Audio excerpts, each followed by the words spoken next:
Students, నిరుద్యోగులు, కళాకారులు, ప్రజా సంఘాలు, మేధావులు, జర్నలిస్టులు ఇలా ఈ ప్రాంతంలో ఉన్న ప్రతి ఒక్క బిడ్డ ఉద్యమ బాట పట్టిండ్రు.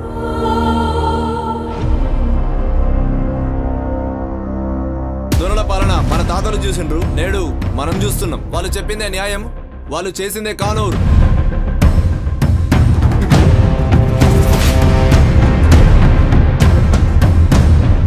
పంచాయతీ దింపిన తర్వాత ఓలా సైడ్ తప్పుంటుందో వాళ్ళు 50,000 జరిమానా కట్టవలసి ఉంటది. ఏమైతుంది? ఆ నా కొడుకులంతా ఒకటే కులంలా మనకు న్యాయం జరగది. వాళ్ళ సంగతితో చూస్తా, కావాలనే చేస్తురు దొంగ నా కొడుకు.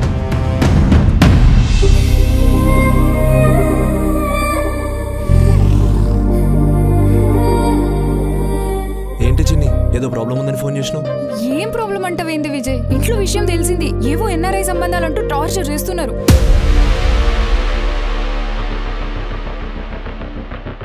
ఆ విజయ్ గారికి అది చిన్న కేసురా, వారంలో బయటకు వస్తుంది. మళ్ళీ తుపాకీ పట్టే టైం వచ్చింది తమ్ముడు.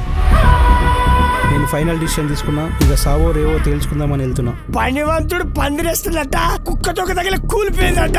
దొరికిండా నా కొడుకు? ఏసేండండి.